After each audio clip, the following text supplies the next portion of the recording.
Assalamualaikum warahmatullahi wabarakatuh, sahabat catatan Budi. Pada kali ini, di video ini, saya akan men-share salah satu output dari blog, yaitu agungbudisantoso.com, yang beberapa waktu ini kami mengimplementasikan ilmu dari time series. Jadi materi-materi time series yang ada di blog dan juga ada di YouTube kami implementasikan secara teknis yang membahas tentang saham-saham yang ada di Indonesia. Nah, di blog yang kami kelola agungbudisantoso.com itu kami menampilkan outputnya saja, sedangkan penjelasannya kita general menjadi satu di video ini. Jadi yang kita lakukan, kita melakukan estimasi atau forecasting saham dengan periode data yang ditampilkan di sini. Misalnya ada 26 April 2021 sampai 31 Oktober 2024. Umumnya sih kita mulai dari tanggal 2019, artinya 5 tahun ke belakang. Tapi kalau yang sahamnya Golden Energy Mines ini kebetulan memang dimulai dari April 2021. Nah, ada 4 gambar yang utama untuk membaca dari hasil output R ini. Jadi kita gunakan aplikasi R, kita menggunakan beberapa macam, ada trend analysis, ada Sarimax, dan juga ada Propet FB ya, ada juga yang lain, dan kita menggunakan estimasi yang paling baik, bukan paling baik ya, tapi nilai errornya tuh terkecil gitu. Jadi terkadang juga kita melakukan evaluasi terhadap error-errornya berapa besar gitu. Nah, poinnya ada 4 gambar. Jadi 2 gambar pertama adalah output dari periode data ini. Misalnya data 5 tahun ataupun data 4 tahun sesuai tanggal yang ada di sini. Data yang pertama itu kita pisahkan antara tren, mingguan, dan bulanan dalam 1 tahun. Jadi data April sampai 3 Oktober ini, atau kita cari yang 5 tahun ya di sini. Januari 2019 sampai 2024. Itu trennya seperti ini, dari 2020, dari 2019 ke 2020 turun, kemudian naik lagi di tahun 2000 sampai 2021, karena ini tahun ya, 2021, kemudian turun 2022, kemudian naik lagi sampai 2023, kemudian 2024 ini stabil. Ini tren secara garisnya gitu. Nah, secara weekly dia akan terlihat seperti ini, dan biasanya untuk hari Minggu dan hari Sabtu itu kan hari libur ya, jadi otomatis dia angkanya paling rendah karena datanya tidak ada, datanya 0. Nah, kita Senin, Selasa, Rabu, Kamis, Jumat, kira-kira ini hari Rabu dia akan harganya yang paling rendah dibandingkan harga yang lain. Ini adalah akumulasi dari 5 tahun, data 5 tahun itu, 5 tahun sebelumnya itu. Biasanya hari Rabu yang harganya mendekati atau harganya paling rendah. Kalau ini periodenya mingguan, kalau ini adalah periodenya 1 tahun. Jadi dari 5 tahun itu, dari 5 tahun, tahun pertama, tahun kedua, tahun ketiga, tahun keempat, tahun kelima dirata-ratakan, itu dari Januari sampai Januari adalah polanya seperti ini. Jadi kalau lihat dari sini, biasanya saham Mayora ini itu dari tahun 2019 sampai 2024, 1 November, itu bulan April adalah sahamnya paling kecil. Biasanya kalau dia udah masuk ke bulan Juli, Agustus, itu sahamnya akan naik terus gitu. Kita bisa lihat dari sini. Di 2020 gitu ya, di Juli ataupun Oktober itu dia naik.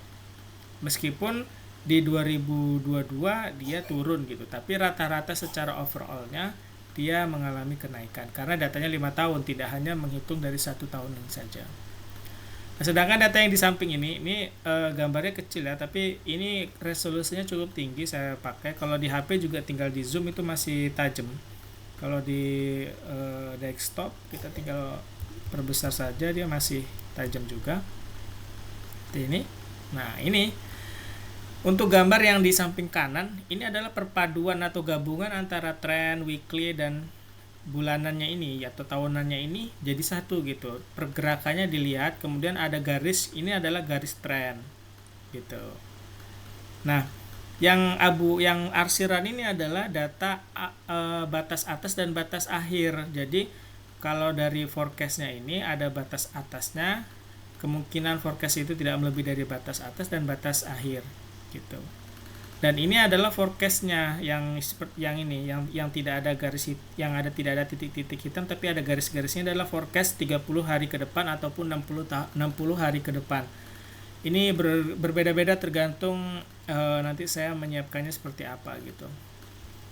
Jadi forecast untuk 30 hari ke depan Mayora diprediksi turun karena mempertimbangkan dari tren sebelumnya bahwa titik puncak dan lain sebagainya itu sudah dihitung di dalam machine learning ini. Ini untuk data 5 tahunan, dan kita juga menghadirkan untuk data yang untuk 1 tahun gitu. Jadi karena biar lebih up to date gitu, misalnya ada apa namanya kasus-kasus atau ada variabel-variabel eksternal yang mungkin hanya ada di tahun ini gitu ya. Jadi kita siapkan data untuk tahun ini. Cara membacanya sama karena dia hanya 1 tahun, sehingga data yearly-nya ini, data bulanan dalam 1 tahun ini tidak ada karena dia 1 tahun gitu, tidak bisa dirata-ratakan menjadi 5 tahun atau 6 tahun atau 10 tahun gitu. Ini data yearly-nya akan ada kalau kita menganalisisnya misalnya 2 tahun, 3 tahun di atas 1 tahun gitu. Nah, caranya membacanya sama gitu ya. Dari Oktober kemudian ada kenaikan tren. Nah, ini kita bisa potong misalnya di bulan Oktober 2023 itu pasti sama. Oktober 2003 itu ada kenaikan, kemudian turun, kemudian stabil gitu ya. Kenaikan, kemudian turun. Nah, ini stabil. Nah, stabil yang di sini ketika di zoom itu ternyata ada kenaikan gitu. Ini kan naiknya sebenarnya miringnya miring ke atas ya, cuman dia karena gradiennya kecil jadi kelihatan stabil. Nah, di sini weekly-nya ternyata sama seperti data 5 tahun, bahwa di tahun 2023 atau 1 tahun terakhir itu tetap hari Rabu adalah harga yang paling rendah. Nah, ini bisa dipakai buat teman-teman yang pakai technical ya, misalnya swing ya misalnya untuk dalam jangka menengah atau dalam jangka bulanan atau dalam jangka mingguan gitu, bisa jadi menjadi masukan bahwa kalau untuk saham Mayora biasanya untuk 5 tahun itu hari Rabu kalau mau beli gitu, dan kalau mau jual biasanya hari Kamis karena hari Kamis tinggi. Nah gitu ya, kalau di sini antara hari Kamis sama hari Jumat kalau 5 tahunannya. Nah, pentingnya untuk menginformasikan data 1 tahun ini juga karena ini gitu, karena forecast untuk dari jangka yang 1 tahun dengan jangka yang lebih panjang itu terkadang berbeda. Contohnya ini, kalau kita memforecastkan dari November ini dengan melihat data yang pendek 1 tahun, dia akan ada tekanan untuk naik gitu, karena sudah dari bulan bulan Mei atau Juni ya, itu naiknya signifikan, bahkan sampai mendekati tingkat maksimum atau tingkat yang paling tinggi di tahun ini. Nah ini prediksi, maka forecast akan menghasilkan prediksi yang yang optimis, akan naik terus gitu.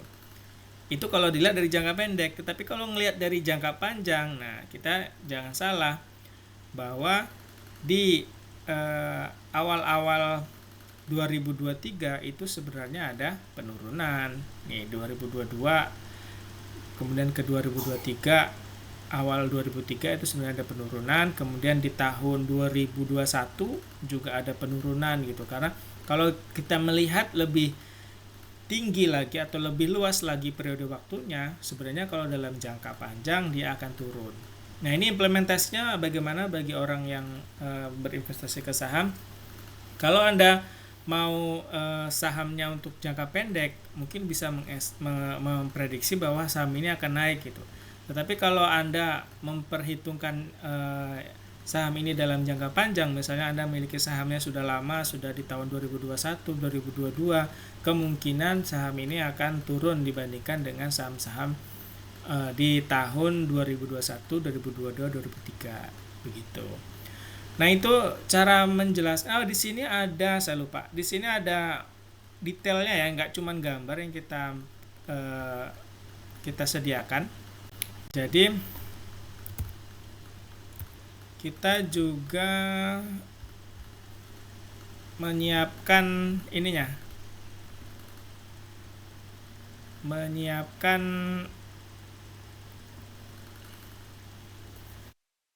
hasil data mentahnya. Jadi kalau Anda mau melakukan analisis gitu ya, silahkan. Jadi di sini sudah lengkap hasil dari R-nya. Ini date-nya, ini atau tanggalnya, ini adalah trennya, kemudian ini adalah additive lower, ini nilai rendahnya, nilai maksimalnya, tapi yang biasa kita pakai itu adalah di Y hat ini. Y hat itu kalau di peramalan itu kan ada Y topi ya, Y hat itu adalah forecastnya gitu. Kemudian trend upper adalah batas atasnya gitu. Ini kebetulan satuannya ribuan gitu, jadi 2,8, 2,7. Ada juga yang satuannya sudah saya rubah menjadi satuan, jadi di sini harusnya nilainya ribuan gitu. Kebetulan ini adalah nilainya satuannya adalah ribuan gitu, jadi cara bacanya 2700, 2800 gitu ya. Ini trend lowernya, trend upper, Y hat upper dan Y hat lower. Jadi yang dilihat adalah ini, Y hat upper, Y hat lower, batas atas, batas bawah, dan forecastnya. Jadi batas atasnya 2600, prediksinya adalah 2800, sedangkan kemungkinan tidak akan melebihi dari 2900. Ini kalau dari sisi teknikal kita bisa melihat angka, misalnya kalau Anda akan membeli di angka 2800 tetapi Anda akan dilepas gitu karena akan mengalami kerugian di 2600, atau ketika berada di 2900 Anda sebenarnya sudah menghasilkan keuntungan yang maksimal karena harganya tidak akan naik dari situ untuk hari ini, untuk hari yang tertentu ini gitu. Dan ini kita kadang 60 data forecast, kadang juga 30 data forecast. Jadi ini dari tanggal 1 Januari ya sampai dari 2 Januari ini sampai tanggal 1 Desember. Karena forecastnya 30 hari. Ini 30 November gitu. Oke, demikian hasilnya. Saya sengaja menyiapkan videonya saja, tetapi di websitenya atau di blognya itu kita hanya menyiapkan tabel-tabelnya sehingga Anda bisa membacanya secara mandiri, tidak perlu membaca teks ataupun paragraf yang akan saya tulis. Terima kasih, mudah-mudahan bermanfaat. Assalamualaikum warahmatullahi wabarakatuh.